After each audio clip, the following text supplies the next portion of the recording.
Haya wangwana, jambo. Jamani, leo nimekuja kuambia kwamba hata kama hauna hela ya kuweza kununua product Safon, bado unaweza pata.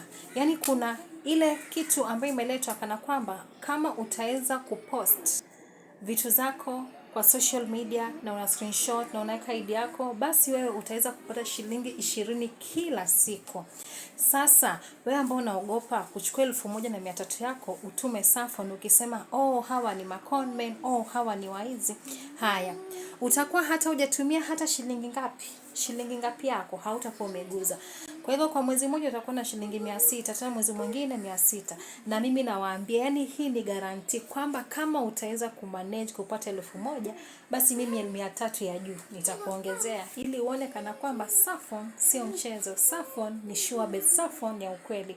Ukiona kwenye televisheni basi ni kitu cha ukweli. Sikia baadhi yenu akisema sijui nini sitaki pesa ya bure. Jamani, hii si pesa ya bure. Safon ni ufanye kazi ndio upate yako, faida yako. Haya, tuonaneni. Umevutiwa na Safon? Jamani, bonyeza hiyo linki hapo. Umeiona hiyo linki? Ukishajisajili na ulete watu, basi utafaidika wewe. Haya, usilale. Safon unishukuru baadaye. Sawa sawa.